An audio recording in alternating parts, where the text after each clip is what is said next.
Okay, it's 6 o'clock, so I think I'm going to call the meeting to order. I have this is the Public Safety Committee meeting, and today is April 19th. We have committee members, Councilman Bullock and Litton present, as well as several other council members, members of the mayor's administration, and I haven't seen anyone from Lakewood Police Department pop on yet, but maybe they will here shortly. First item I want to take care of is the Public Safety Committee minutes from January 4th need to be approved. John and Tom, you'll recall we discussed the neighborhood police program as well as the parking study for Edwards Avenue. I'll make a motion to approve those minutes. Do I have a second? Second. Clerk Bach, can you take the roll? Yes. Neff, Yes. Bullock, Yes. Litton, Yes. Okay, that motion passes. Thank you.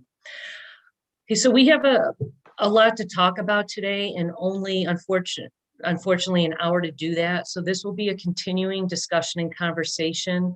And please know we're not going to have a solution today. And that's not the goal. It's to hear from you, gather information and work together. You all know, I mean, we've been struggling as a community and we're trying to get back to where we were pre-COVID. And then all of a sudden we face, a crime spree, and it has a lot of people on edge, including me, frankly. It may seem like one of the worst times for our community because it has been hard to make sense of the crime and the removal of the basketball hoops for people, and they're just trying to wrap their heads around everything. But together we can overcome these obstacles.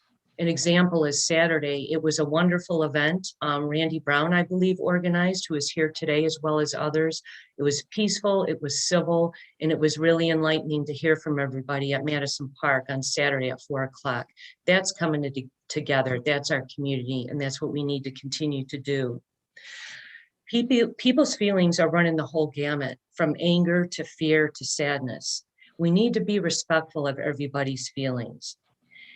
Hearing from so many people, it really made me reflect on a column that I don't read often, but I happened to read it by Terry Pluto the last month. And he talked about relationships. And I find that column very relatable today. And what he discussed is when we are with people who differ in opinions or beliefs, sometimes we cancel them out. So we end those relationships. And I don't want that to happen in our community. I don't want us to cancel anyone out because everyone is important. It is important that we support our Lakewood Police Department. They have a difficult job, and then they're in the midst of some complex investigations. There are so many components that we're unaware of, and we have to give them time to conclude those. There's just certain information I know we all want to know, I want to know, but we're not privy to it. It could possibly jeopardize the investigation, or it could bring harm or safety issues to witnesses, victims, or the community. And that's why we're not privy to everything. And as I said, we're not going to reach a solution today. This meeting isn't a panacea, and we will continue our conversations. What I would like to do to keep order is pass the baton over to Mayor George and or Chief Kowchek to possibly give us an update on the investigations, the temporary removal of the hoops. And I know this is a question a lot of people have that I've been reading about is police vacancies. If we could get updates on those, then I'm going to turn it over to the two committee members. I really want to limit the questions from council and the committee members to about 3 minutes because there's a lot of public here. A lot of people signed up to speak, and I would like to try to have everyone be heard. So I'm going to turn it over to either Chief or Mayor George. Yeah, I'll start. Good evening, woman. I was just let in, so apologies for the delay. Glad to see so many community members and council members at this important meeting to discuss public safety in our community. Obviously, there have been a couple high-profile gun-related incidents in our community. and 2 recently at our beloved parks, Madison Park specifically. I, just as everyone else in the community, was shocked and kind of horrified that this would happen in our community.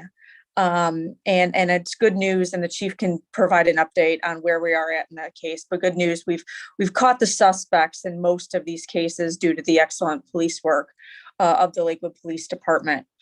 To date, we've put in some measures to address public safety. I've kind of categorized them into 2 different kind of categories.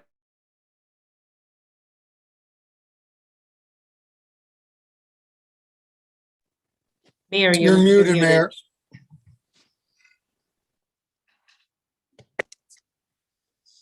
Okay, well, I will start that again. Apologies. I'm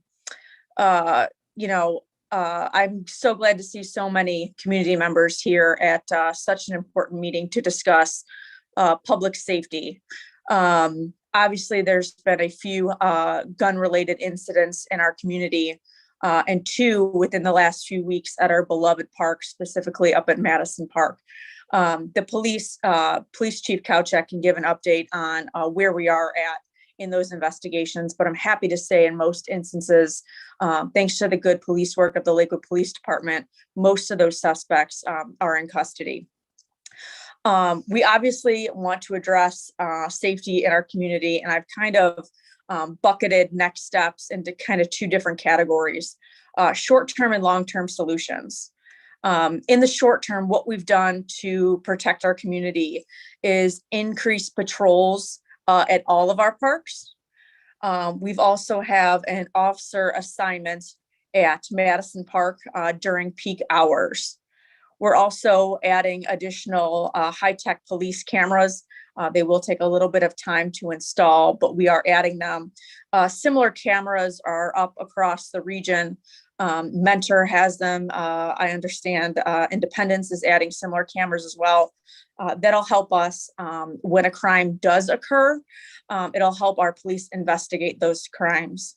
I know some questions have been raised about surveillance of our cameras, and they are mostly used as a tool for our police department to use when a crime does happen. We're also looking at adding some of our additional Parks Department security just to be an adult up within the parks. And then meeting regularly, obviously, with the police chief and also the fire chief on different matters as well. And we've also implemented some trauma response services. Obviously, the incident at Madison Park was disturbing to so many of us in our community. And there's certainly a trauma component to it. The Lakewood City Schools have some resources available through the schools.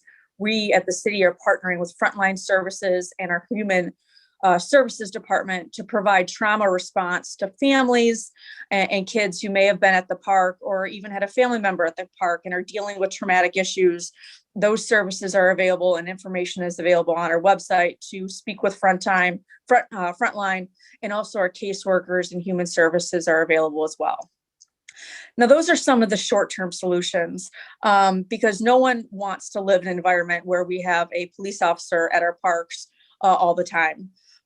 We really need a community-wide driven effort to reduce gun violence in our community. And it's really going to take all of us working together to step up to address this. But some of the long-term solutions that I'm looking into, and we're certainly open to other options to pursue, because there's no one path forward here. There's no one right answer that says, do this and you'll reduce crime violence. Or pardon me, reduce crime in our community. You know, we can put in every safety measure known to man and can't guarantee another random act of violence happening in our community. But some things that we can do long-term are, first, I also want to engage with our anti-racism task force that was formed last year. I think this issue, these recent public safety events have really caused the need for us to talk about race and anti-racism, and making sure that the goal of the anti-racism task force is implored in the solutions that we deploy to keep our community safe.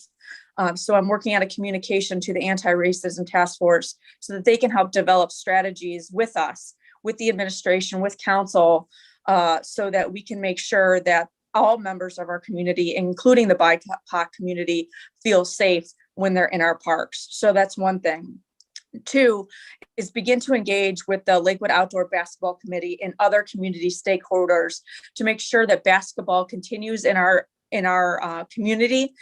Basketball is an important recreational outlet for many individuals, and engage with those members of our community to make sure that when the basketball hoops do reopen, that we have some more structure and that they are in a safe environment.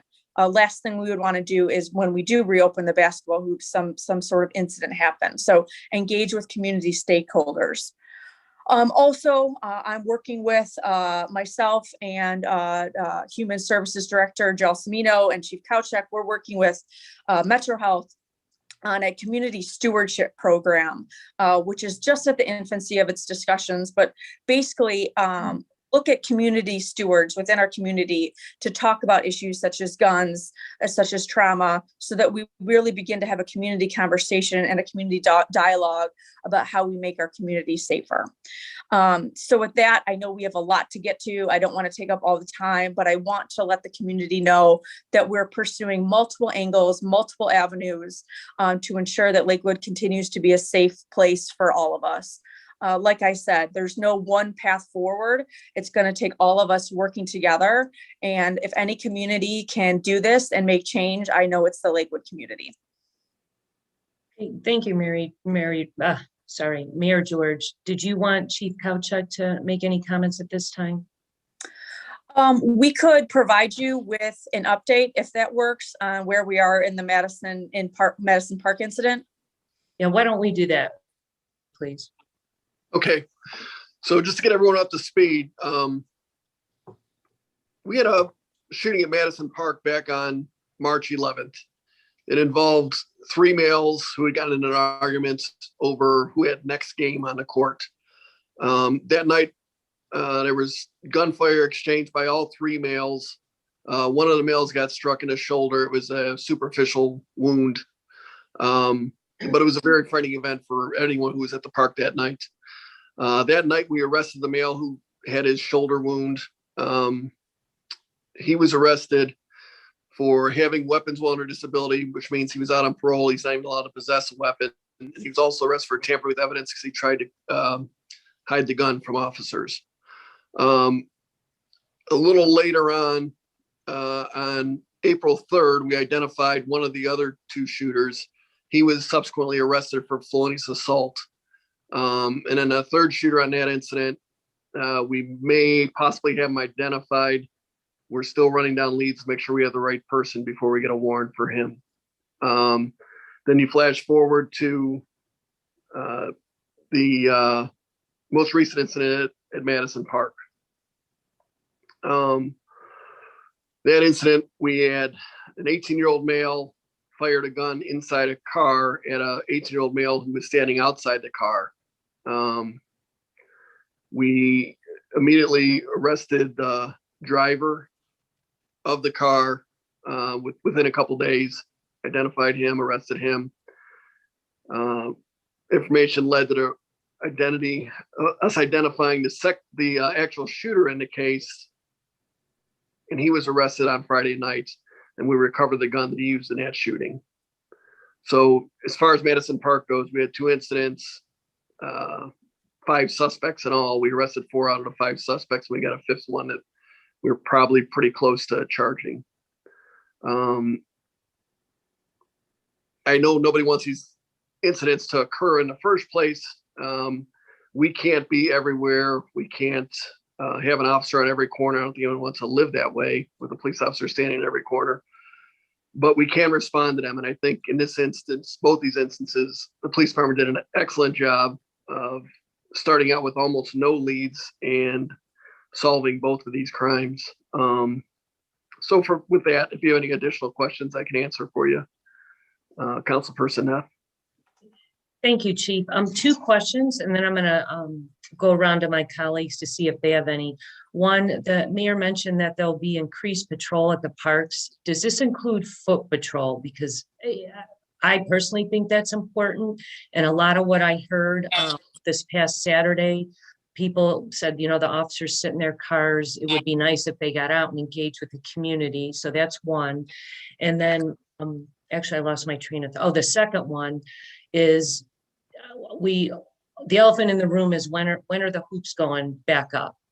And we know it's temporary, but do we have a time frame with that? Well, for the first answer is, yeah, we've increased patrols at the park. We are going to have officers assigned there on foot patrol, but we also ask our other officers, if you're working in your car on a report or, doing some follow-up, that they at least park up there to have a visible presence. So you may see an officer sitting up there sometimes in his car working on a report. Other times it's going to be an officer assigned to strictly just walk around the park. So we are increasing that. But we're trying to get as much police presence up there as possible. I will tell you, on Friday when I made the recommendation that we close the parks, it was because of information we received in our investigation.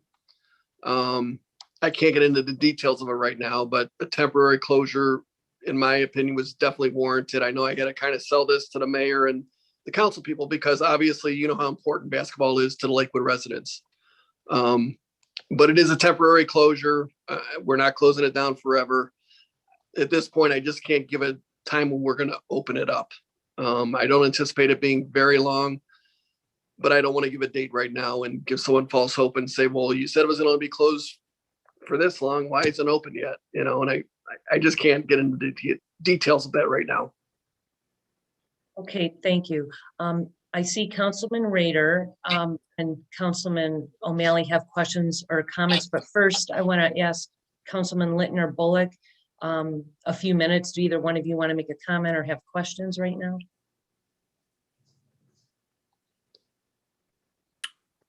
I do, and I imagine Councilman Bullock does as well. Oh, thank you, Councilman. I appreciate that.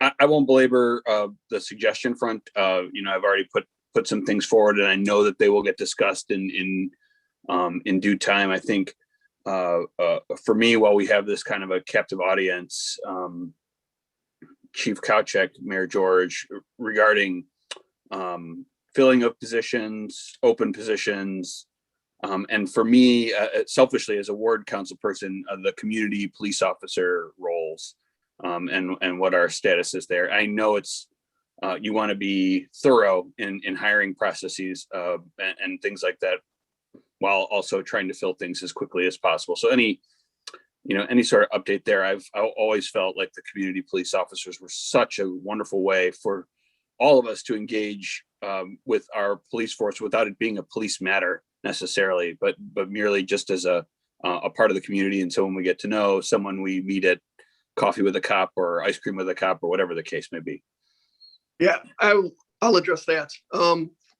Currently, as of April 1st, we had 93 and 94 officers hired. So on paper, we're down one officer as of April 1st.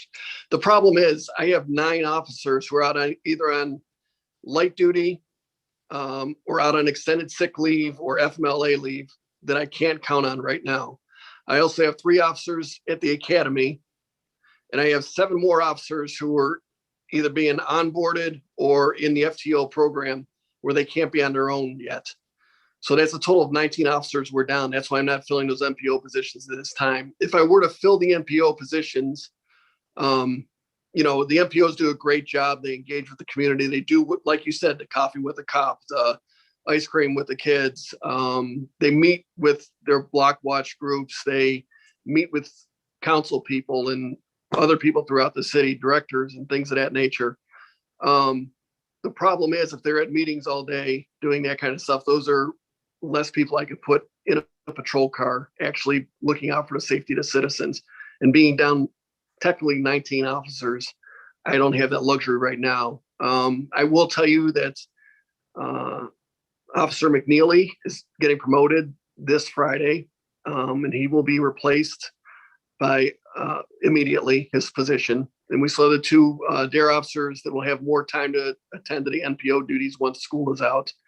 And then we've already appointed a second full-time NPO officer who will start August 15th. I know you'd like to see it sooner, but until I get some people on their own and some people out of the academy, that's about the best I can do for now. I'm sorry, is there another part to the question? No, I believe you answered both parts to my question regarding both the community officers and the overall hiring situation of sorts. Thank you. You're welcome. Thank you. Councilman Bullock?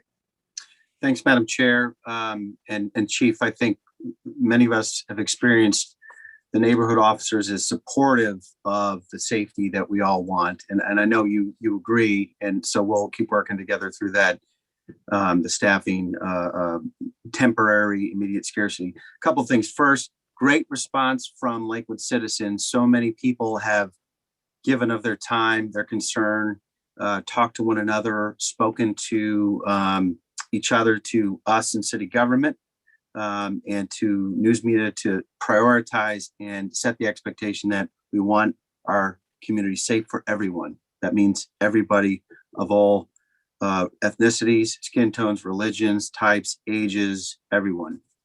Second, thank you to the administration for a very robust response today.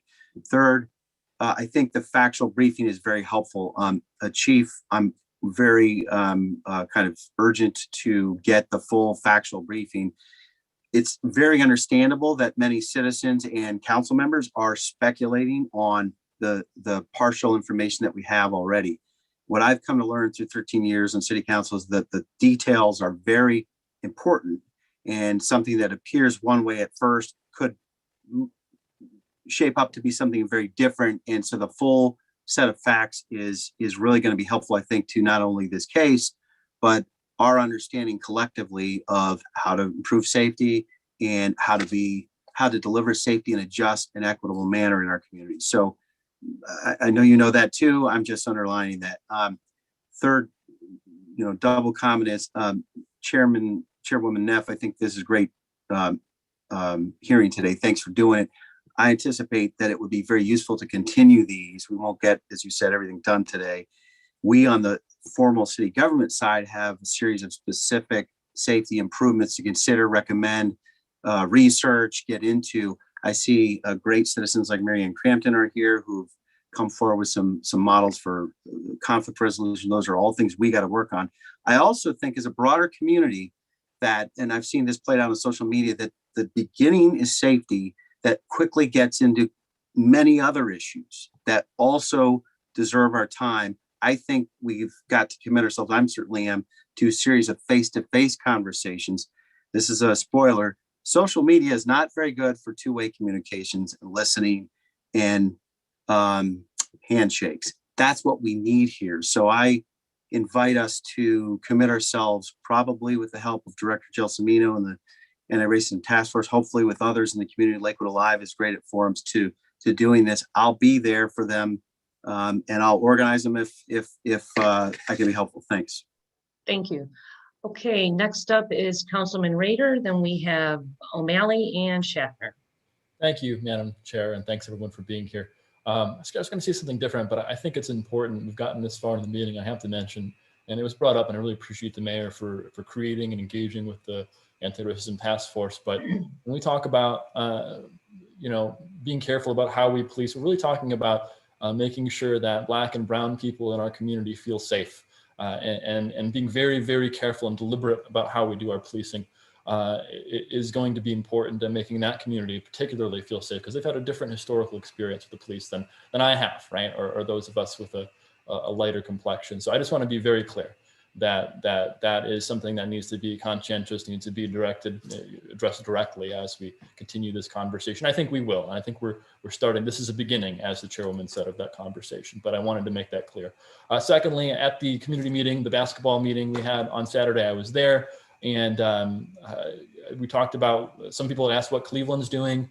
It was brought up they had closed courts, and we had a discussion, but I said that I'd follow it up with Cleveland, and I did.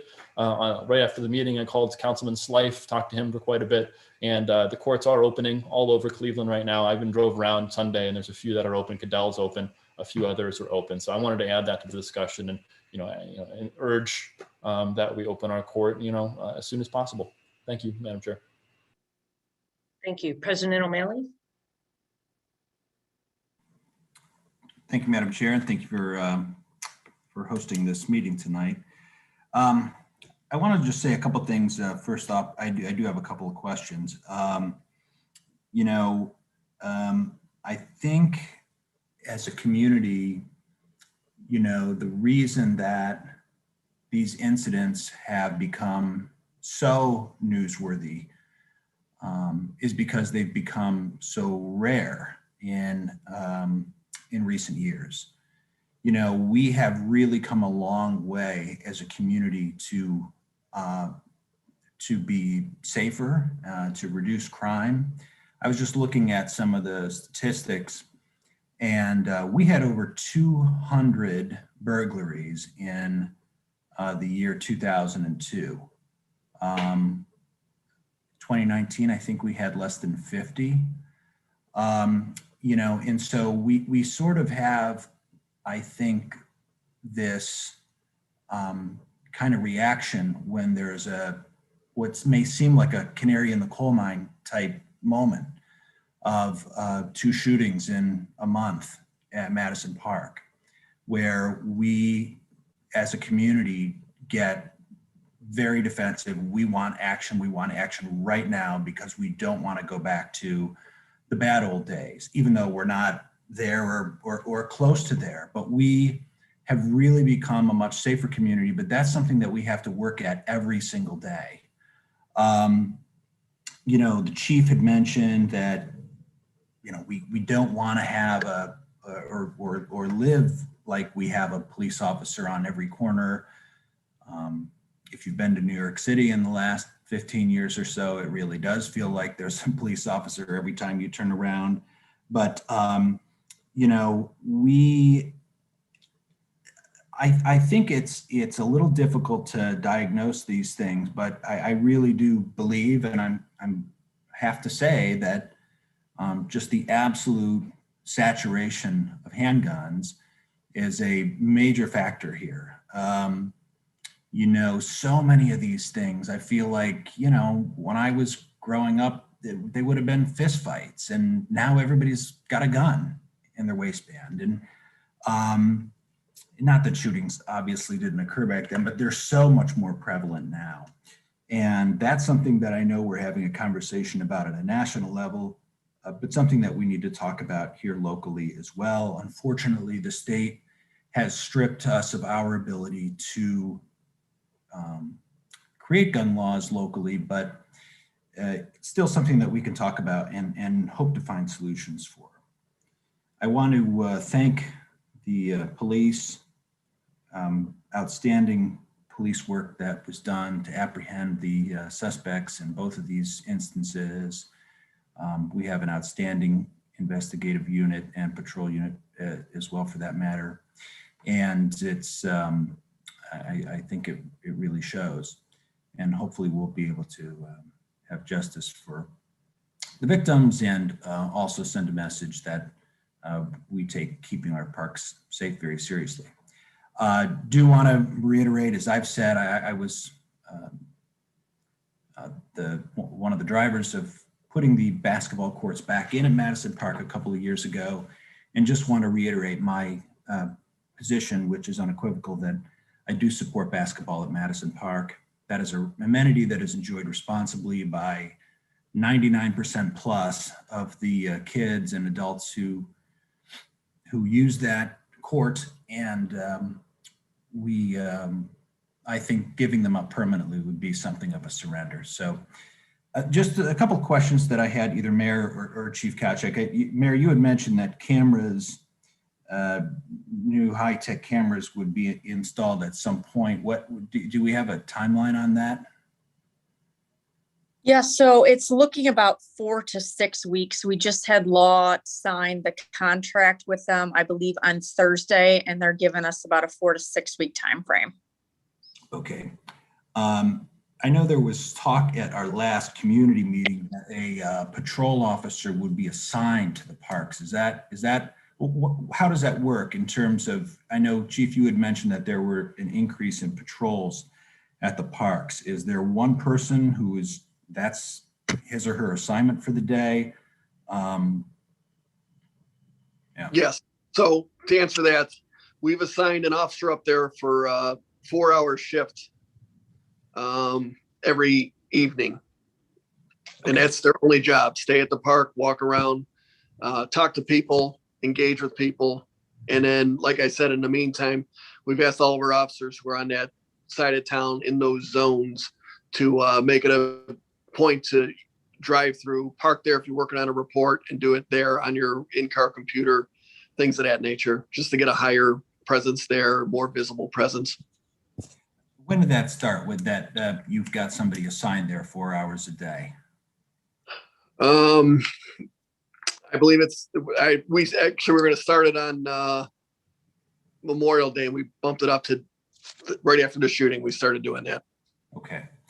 Because I remember that was something that was discussed at the community meeting as well.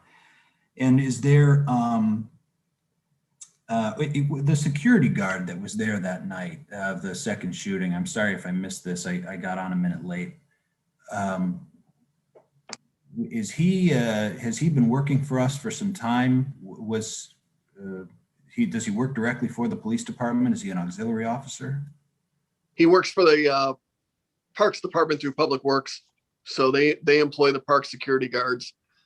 He's been there. I'm not sure how long. I know at least 2 years at a minimum, maybe longer. He's a retired Cleveland police officer. He was up there when it happened. He was actually not too far away when the victim was shot. He rushed to the scene and started giving first aid. He tried to call 911, but our lines were so busy with everyone else calling from the park. But luckily, obviously, everyone was calling to report it, which is what we like.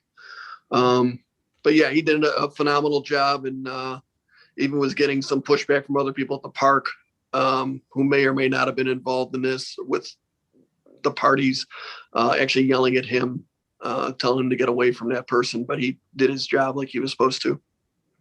Okay, and then my last question, and I know we've talked about this, but the data that I mentioned at the start of my comments came from the police annual reports. I'm glad that you've indicated that those will be completed retroactively for 2019 and 20. I don't know what we might glean from 2020. It was such an outlier of a year, but to have those reports completed and done in the future, I think would be really helpful for us to really see the big picture in terms of public safety in our city, and to really just know the state of the department. Yeah, I hope to have those up on our website here in the next day or two, actually. Okay, great. Okay, thank you. You're welcome.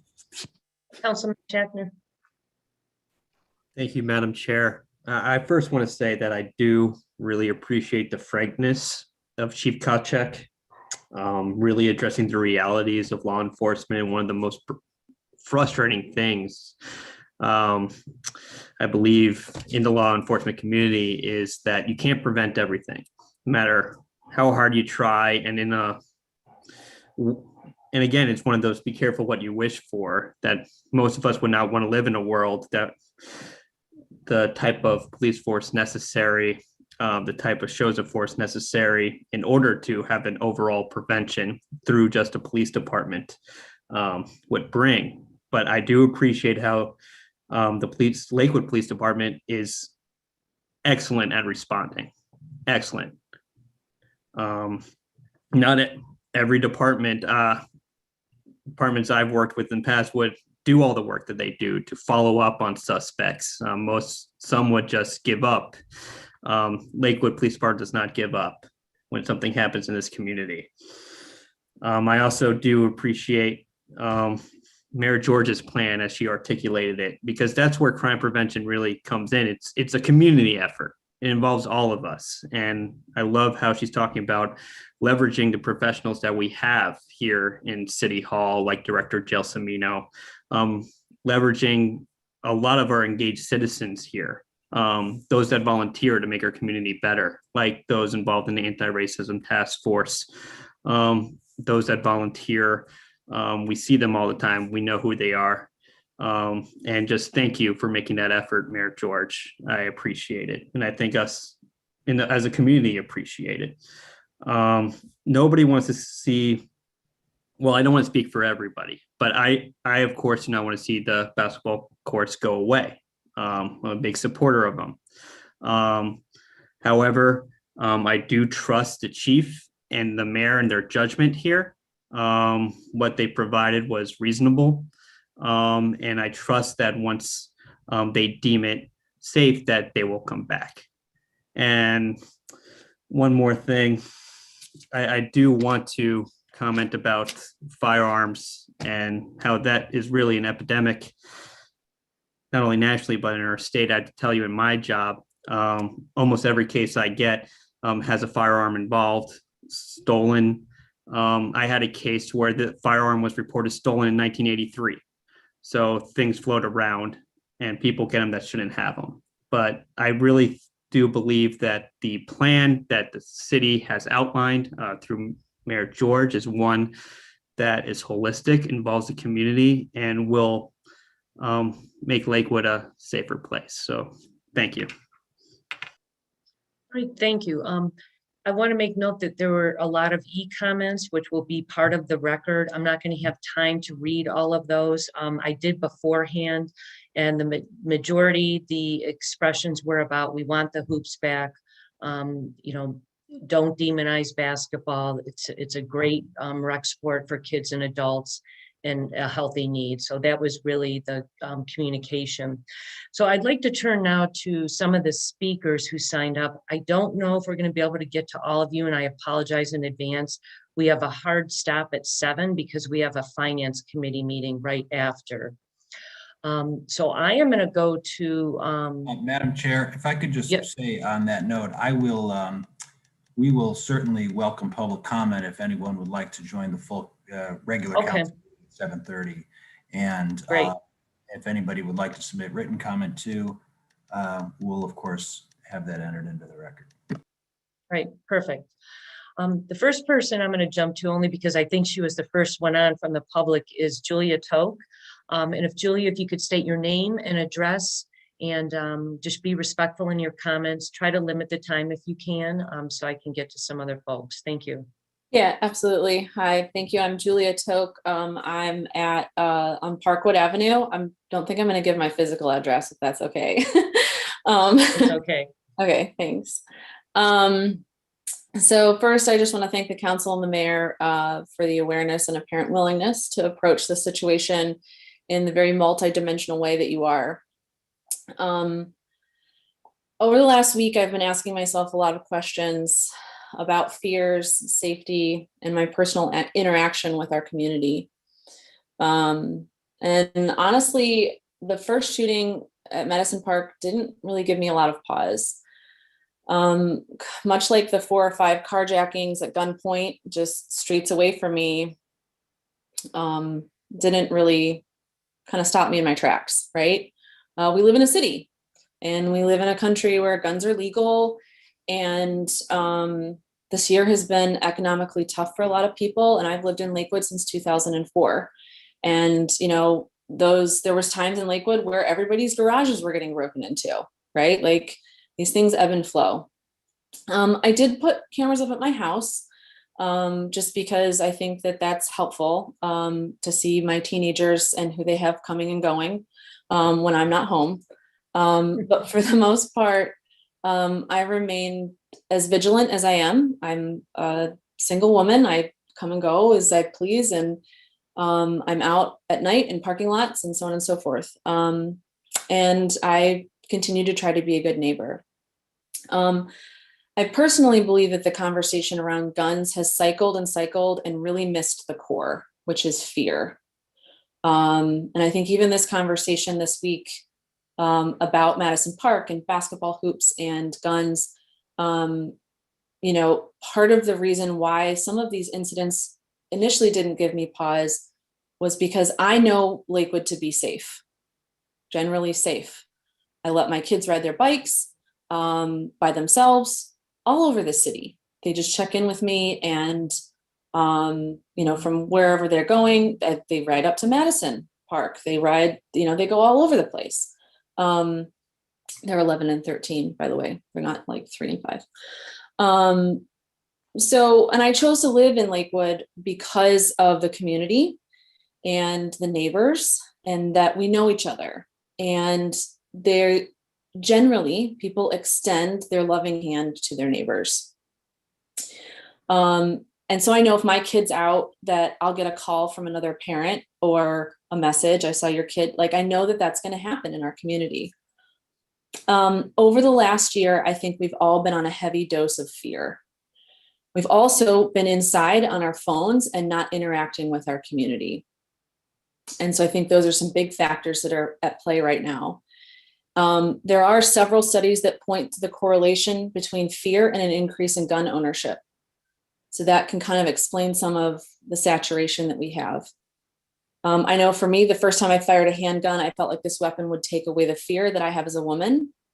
And the tool that in my hand was more deadly than I could personally ever be. Now, as far as basketball, I've never been afraid of basketball or people that play basketball, or anybody that plays sports. So I have been afraid in parking lots, though. And I tend to stay pretty vigilant in parking lots because they tend to have a high rate of crime. So, that being said, I really think the focus needs to be on loving our neighbors, and that includes Cleveland as our neighbors. The rhetoric of people coming in from the outside, we want people to come to Lakewood and enjoy Lakewood, right? We don't want to keep them out. We want to meet fear and community with love and goodness, right? And welcomeness. So I think the recipe here for me as a community member is part personal responsibility and part government intervention. It sounds like our government, our administration is committed to that. I know I'm currently helping Randy and Mary Lou, who are awesome. They were already doing all this cool stuff at Madison Park before it was on Facebook, before there was anything happening. They were already there. And we're starting events on Saturdays at the courts. They're a little bit more organized. I also personally volunteer with Lakewood Alive and with the Lakewood United Methodist Church and their youth group. I'm personally very plugged in. I'm wrapping up, I promise. But I'm curious if we have other resources right now that we could point to in this meeting where other citizens of Lakewood who are feeling powerless and afraid, right, could connect with their community, get out there with their masks on for specifically safety oriented activities, right? And meet their neighbors. Also, with everything that's going on social media, it's really hard to stay positive.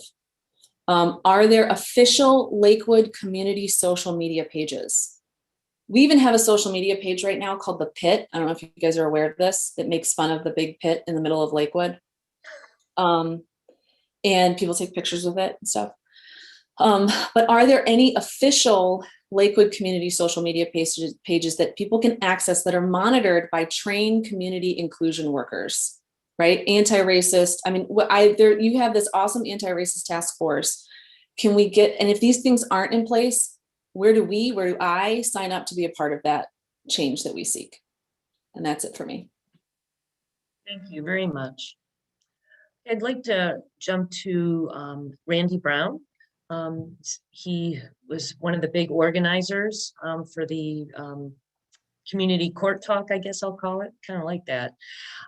So if you would state your name, please, and your address. Thank you. I'm Randy Brown. I'm on Quail Street in Birdtown. Yeah. What I am about to say is not in response to the removal of the hoops, although that's become what my response has become about the removal of the hoops. But really, after the first shooting, I created a Facebook group, and my purpose was to try to drive traffic to the basketball court itself. I was worried that after the first shooting that people would be too scared to go to the court or too scared to go to the park in general. And that's actually true for some people, is that they decided that they weren't going to go to the park anymore. Just as a decision, as a, response to the shooting there. The response of the police and our local government, putting in cameras and security, police surveillance. This monitoring is supposed to make people feel secure that it will be a deterrent to crime. Simply put, if somebody's going to do something bad, they decide not to because someone's watching. But I don't know how any one person can show up to a crowded basketball court that they already are kind of scared of, and see a camera and feel okay suddenly. But if there is a large congregating crowd of citizens, say, observing basketball, they might actually feel a little bit safer about the crowd itself. And that is, that's my primary goal. I had no knowledge of the history of the removal of the courts. I had no knowledge of the campaign and the efforts of the Lakewood Outdoor Basketball Committee. I did not know that they went through so much to get the basketball courts put in the city, and how hard they fought to get that singular full court at Madison.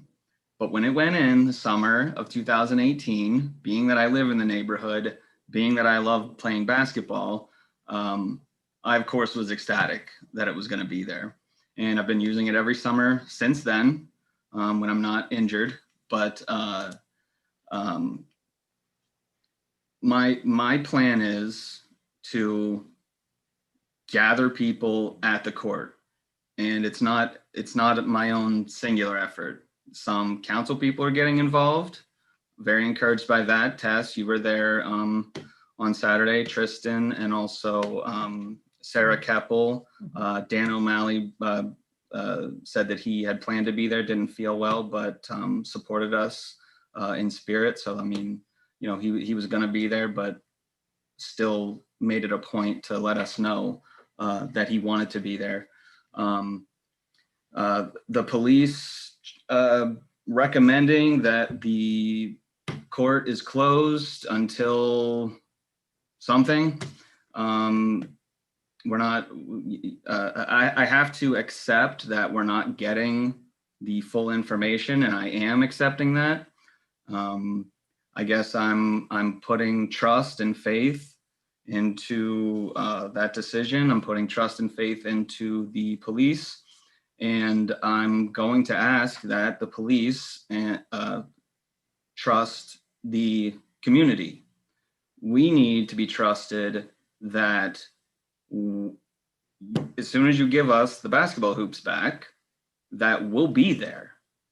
My goal is to have at least one or more people there every day in some kind of volunteer capacity, just to engage with the people that come to play, and also heavily encourage other people that aren't interested in basketball but are interested in safety at the park to come and view the basketball games. Also, and I'll wrap this up in just a minute. Along with the basketball hoops coming back, there are a few other things that I would like to see. We did have picnic tables there. I guess the plan's to bring them back. I definitely would like to have a few picnic tables back in that area. I would love to see some grills put in around the basketball court. We have 2 of them in the park that I know of over by the pavilion. Would love to see a few more grills over by the basketball court. I'm not sure if you're familiar with the game Gaga. It's a very simple game. It's kind of played in a fenced-in circle. Young kids love to play it. If we have picnic tables, grills, Gaga pit, organized events by our community, that basketball court and everywhere around it will be safe. We need to congregate around that basketball court, along with police security, along with camera security. We will have the security of our community gathering in that space, filling that space up, leaving no room at all for violence to go out of control. We will be there. We've made contact with some of the people that you mentioned, the anti-racism task force. Those people are involved. They are volunteering, and I think we're going to see, members affiliated with them also at the courts on a regular basis. That's what we need. We need communities converging on this area. We're all worried about the safety at the park. We can't just sit and wait for the police to finish investigation, throw the hoops back up there, and then go, okay, well, we got cameras, we got security, we're good now. No, we need community events, which we're already doing. Even without the hoops, we're putting on community events. We have one planned this Saturday. There's a community meeting planned for tomorrow also. We're getting out there, we're grouping up, we're connecting with each other, and the connections that we're making is leading us to healing from the trauma, from the fear. Like Julia said, it was scary. There's no doubt about that. I mean, I heard the gunshots. I was in my backyard on March 11th. It was horrible. On the night of the last shooting, I was actually at the basketball court with my sons, had an hour-long meeting with Roger Sykes, a member of the Lakewood Outdoor Basketball Committee. We were talking that day on that basketball court about putting on events. What could we do to have community engagement to utilize the court in a safe way? And so I'm intimately connected with this. I love the game of basketball. I'm a youth basketball coach for Lakewood. And that's, I'll stop now. I could go on and on and on, but Thank you. Yes. Thank you very much. I'm going to try to get at least one more person in here. Pardon me if I mispronounce your last name. Nathan Lizanich? Oh, there we go. Had to figure out how to unmute myself. You actually nailed the last name. That's all right. Great. That is very rare. Hello, everyone. I am Nathan Lizanich, and me and my wife and our 5 children live on Robinwood. Thank you, everyone, for putting this together.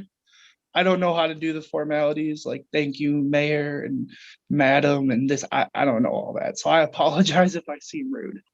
One thing that I wanted to ask in the name of safety, when we had that Saturday safety get together at the park, there was a few residents there that live on Halsted or around the area, and some of them are, well, I don't want to say convinced because I don't know, but they are under the impression that the cameras that are there now at the park don't even work.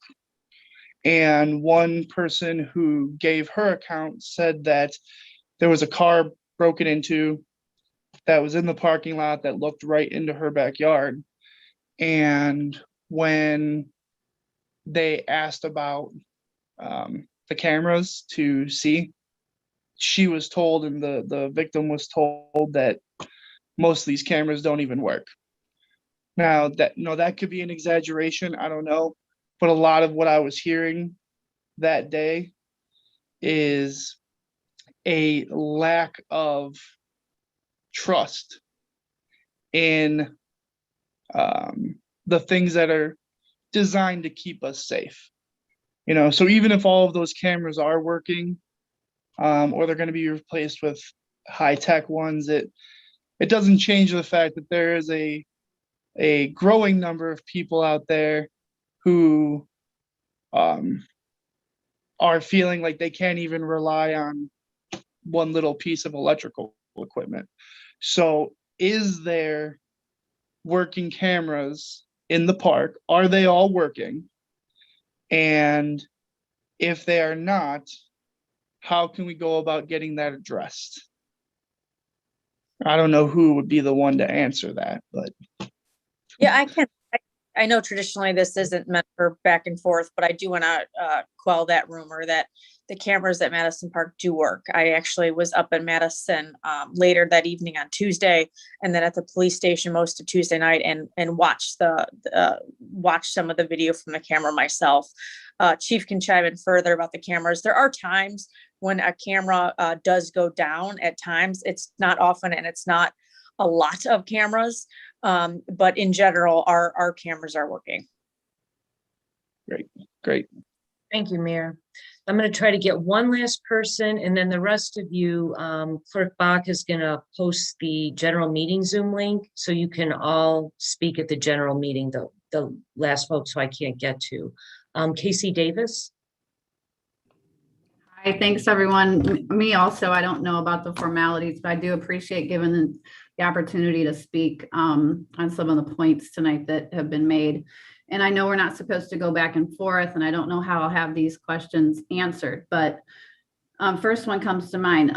4 out of 5 suspects have been arrested. When the 5th one is arrested, do the hoops get to open back up immediately? I'm very concerned that there's going to be a long checklist of waiting 4 to 6 weeks for more cameras. I'm even more concerned about the kids who had this resource taken away from them because of frightening events. When some of these kids have frightening events going on in their homes daily. Big concern for me is the little boys that came up to the park not knowing that the hoops were down and being able to look over and see the other kids playing soccer. Those are real concerns, and I know that they're concerns of the people that were at the meeting also. And I echo what Randy said about letting the community get involved and take control without some of these, partnerships. The partnerships are great and I want them to continue, but we have things, we brainstormed on ideas immediately that we can start doing immediately if you just put the hoops back up. And let us show and prove that we are invested in the youth in that area and throughout the city. You need more basketball courts so that they're not all trying to get into the half courts at Lakewood and the full court at Madison. So those are my concerns briefly. And I appreciate the opportunity to be able to let you know. Thank you. Thank you, Chief. I don't know if we've got 2 minutes, if you wanted to be able to respond. Sure. Opening of at least my recommendation to open up the basketball courts will not be contingent upon arresting that 5th individual. There are other issues here that, again, I can't get into right now, but I don't anticipate this being a long closure. It's definitely not going to be 4 to 6 weeks. Okay. Hopefully within a week it'll be open or sooner. I appreciate that very, very much. And I'm sure you just made a lot of people happy that are listening to this meeting and watching. Thank you. You're welcome. All right, so we're right on time. It's 6:59. I apologize to all those who I didn't get to. I encourage you to join us for the general meeting at 7:30. Take a little break and come back. Thank you everyone for your input. It's really appreciated. Please know council cares about you. We support you and we will get past this. Thank you. And now we have to go to finance.